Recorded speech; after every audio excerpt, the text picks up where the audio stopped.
بسم اللہ الرحمن الرحیم۔ اعوذ باللہ من الشیطان الرجیم، بسم اللہ الرحمن الرحیم، الف لام را تلک آیات الکتاب الحکیم۔ عزیز طلبہ اکرام، سبق نمبر 14، سورۃ یونس۔ سورۃ یونس مکی صورت ہے اور اس میں توحید کا بیان ہے اور شرک پر رد ہے، اور صورت کے اندر زیادہ دلائل عقلیہ اور انکار بالرسول، انکار بالقرآن کے اوپر زجر زیادہ ہے، اور واقعات کا بیان ہے جو محض تخفیفات کے طور پر ہے، اور واقع یونس بطور ترغیب کے ہے۔ ربط اسمی صورت کا ماقبل کے ساتھ یہ ہے کہ وفقنا للتوبۃ کتوبۃ قوم یونس، اے اللہ ہمیں توبہ کی توفیق عطا فرما جیسے کہ قوم یونس کو توبہ کی توفیق عطا فرمائی۔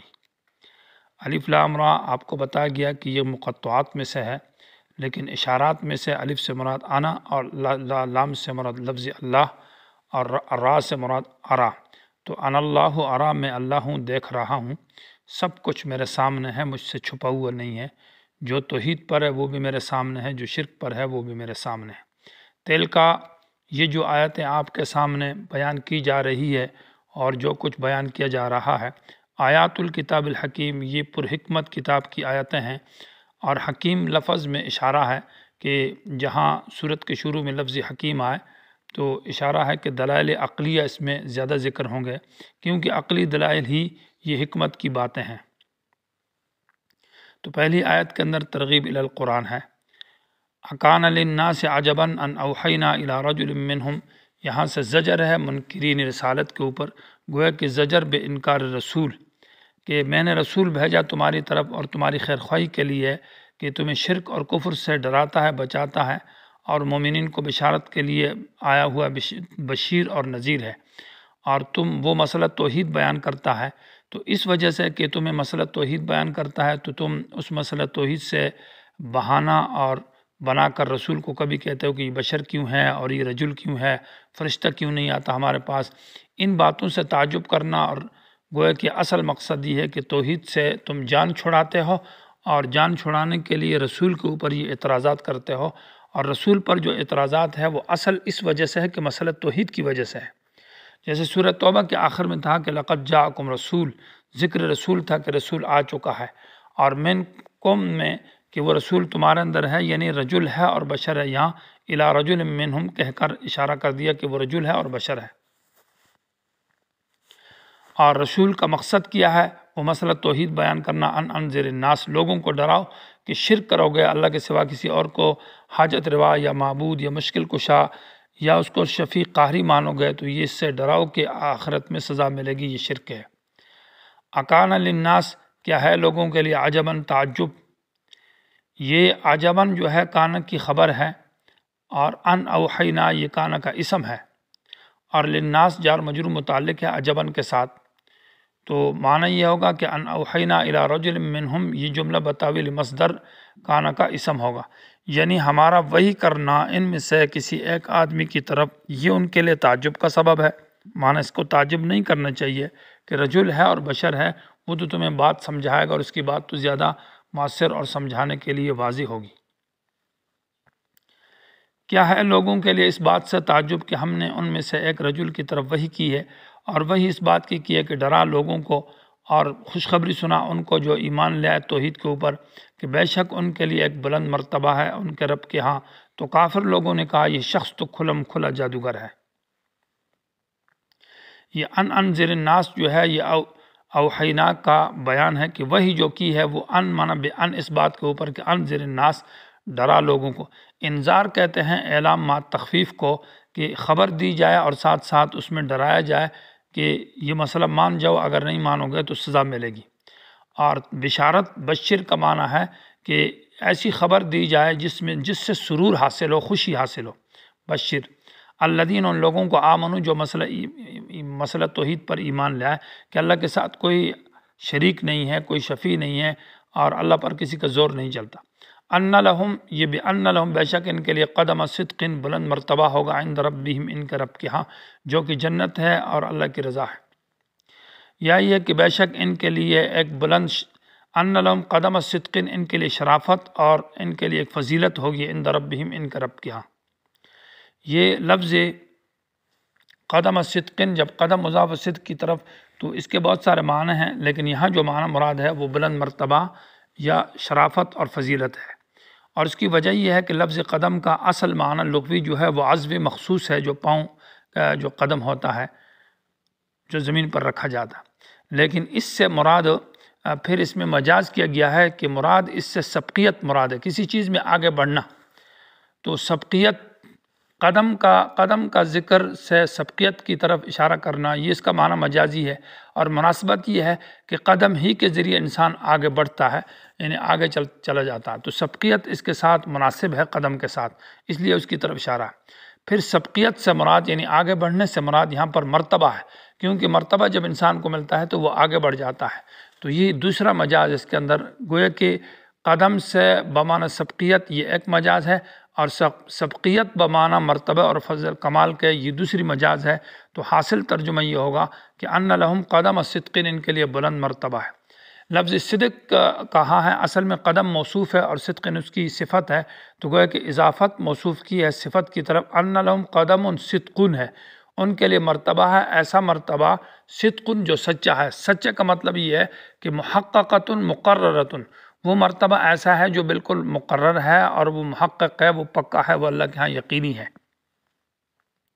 اور پھر اضافت کر دی، قدم موصوف کی اضافت ہے صفت کی طرف، تو حاصل ترجمہ یہ نکلے گا ان لہم منزلۃ الرفیع، تو ان کے لیے ایک بلند مرتبہ ہے، یا ان لہم فضلا و شرفا، ان کے لیے فضیلت اور شرافت ہے عند ربہم، اپنے رب کے ہاں فضیلت اور شرافت بھی یہ مرتبہ ہے، اور وہ جنت ہے۔ گویا کہ یہ بشارت سنائی ہے۔ قال الکافرون، قال الکافرون کہ پہلے یہ کہا تھا کہ یہ منکرین جو ہے رسول سے انکار کرتے ہیں اور تعجب کرتے ہیں کہ یہ بشر کیوں ہے، یہ رجل کیوں ہے، تو پہلے تو صرف تعجب تھا، اب کہاں صرف تعجب نہیں بلکہ ابھی الٹا فتویٰ لگانا شروع کر دیا۔ قال الکافرون، تو کافروں نے فتویٰ لگایا کہ ان ھذا، یہ شخص جو ہے لساحر مبین، یہ تو کھلم کھلا جادوگر ہے، اور جادوگر اس لیے کہا کہ اس کی بات میں اثر ہے، یہ بات اس کی میں اثر ہے، تو گویا کہ یہ جادوگر ہے۔ ان ربکم اللہ الذی، یہ اوحینا کا بیان ہے کہ وہ رسول نے جو وحی کی ہے وہ کون سا مسئلہ بیان کیا ہے، وہ اللہ کی توحید ہے کہ اللہ خالق ہے، اللہ استوا علی العرش کیا ہوا ہے، یدبر الامر، اور تمام کاموں کا انتظام اللہ خود کرتا ہے، وہ کارساز ہے، وہ حاجت روا ہے، وہ عبادت کا حقدار ہے، اس کے ساتھ کوئی شریک نہیں ہے، ما من شفیع الا من بعدی۔ گویا کہ اللہ تعالیٰ کی صفات ثلاثہ کا ذکر ہے کہ اللہ خالق ہے، اور اللہ مستوی علی العرش ہے، بادشاہ اللہ ہے، اور تمام کاموں کا انتظام اللہ خود کرتا ہے، اور صورت کا جو دعویٰ ہے اس کی شرک شفاعت قہریہ پر رد ہے کہ اللہ کے ساتھ کوئی شفیع قہری نہیں ہے،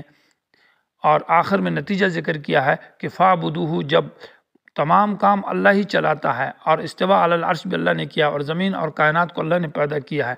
تو تمہارا حاجت روا بھی اللہ ہے، اور تمہارا عبادت کا حقدار بھی اللہ ہے، تو فاعبدوہ، اسی کی عبادت کرو، اس کا نذرانہ دو، اس سے حاجت مانگو، اس کو مشکلات میں پکارو، اس کے علاوہ کسی اور کو حاجت روا مانا اور اس کو شفیع ماننا کہ یہ اللہ پر منوائے گا، یہ اللہ کی توحید میں شرک کرنا ہے، اور یہی گندہ عقیدہ ہے۔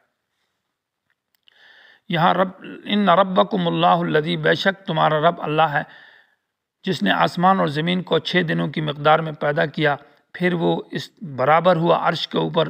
اور تمام کاموں کا انتظام کرتا ہے، نہیں ہے کوئی سفارش کرنے والا اس کی اجازت کے بغیر، ان صفات والا اللہ ہے جو تمہارا رب ہے، بس اسی کی عبادت کرو، کیا تم نصیحت حاصل نہیں کرتے؟ ان ربکم میں لفظ رب کے 2 معنی یہاں کیے جائیں کہ رب بمعنی حاجت پوری کرنے والا اللہ ہے، یا رب بمعنی عبادت کا حقدار، تو معنی یہ ہے کہ بے شک تمہاری حاجتیں پوری کرنے والا اللہ ہے، وہ ذات خلق السماوات والارض، جس نے آسمان اور زمین کو 6 دنوں میں پیدا کیا، یا بے شک تمہاری عبادت کا حقدار، بندگی کا حقدار اللہ ہے جس نے آسمان اور زمین کو پیدا کیا، خالق وہی ہے۔ فی 6 ایام، 6 دنوں کے مقدار میں، یا ایام لمحے کے معنی میں بھی آتا ہے، 6 لمحات کے اندر، ہفتہ، اتوار اور پیر کے دن اللہ تبارک و تعالی نے، جیسے سورہ حامیم سجدہ کے اندر ہے کہ زمین کو پیدا کیا ہے، اور پھر 2 دن جو آگے ہیں منگل اور بدھ، ان کے اندر زمین کے اندر جو بقیہ نظام ہے، پہاڑ ہے، اس میں سمندر ہے، درخت ہے، نظام ہے، اس کو پیدا کیا ہے۔ اور 2 دن جو ہے نا جمعرات اور جمعہ کے اندر آسمانوں کو پیدا کیا ہے، اور ہفتے کا دن جو ہے اس کو یہ خالی کہتے ہیں، اس کو خالی چھوڑا ہے، تو 6 دن ہے۔ سورہ حامیم سجدہ کے اندر اس کی تفصیل ہے وہاں۔ ثم استوى علی العرش، پھر اللہ برابر ہوا عرش کے اوپر، اور استوا علی العرش کا معنی ہے کہ اللہ عرش پر ہیں، یعنی جلوہ افروز ہیں، لیکن کما یلیق بشان ہی، جیسے اللہ تبارک و تعالیٰ کی شان کے مناسب ہے۔ ہم اس میں تعویل بھی نہیں کرتے۔ استوا علی العرش کا یہ معنی تعویل کہ اللہ تعالیٰ بادشاہ ہے اور غلبہ مراد ہے، اللہ تعالیٰ قادر ہے، یہ تعویل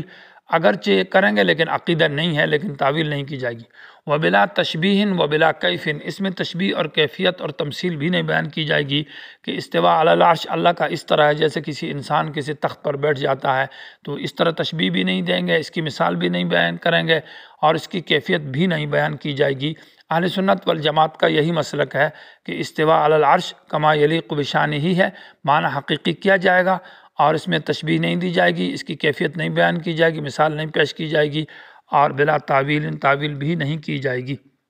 یدبر الامر، الامر میں الف لام استغراق کا ہے، معنی تمام کاموں کا انتظام اللہ خود کرتا ہے، اللہ کائنات کو خود چلاتا ہے، اور اس کائنات کا نظام چلانے والا ہر ذرے کو اللہ ہی ہے۔ اللہ کے ساتھ اس نظام چلانے والے میں کوئی غوث، کوئی ابدال، کوئی قطب شریک نہیں ہے۔ جو لوگ غوثوں سے، قطبوں سے، ابدالوں سے مانگتے ہیں تو وہ گویا کہ شرک کرتے ہیں۔ ما من شفیع، جب نظام خود چلاتا ہے اور جب استوا علی العرش کیا ہوا ہے تو نہیں ہے کوئی چھڑانے والا، کوئی سفارش کرنے والا، الا من بعد اذنہ، مگر اس کی اجازت کے بعد۔ ہاں بلا اذن جو ہے شفاعت بالمحبت اور شفاعت بالوجاہت، یہ شفاعت قہریہ، یہ اللہ کے ہاں نہیں چلے گی۔ ذالکم اللہ، معنی یہ اس میں اشارہ ہے، ماقبل صفات کی طرف اشارہ ہے کہ ان صفات والا اللہ ہے۔ ربکم، جو تمہارا معبود ہے،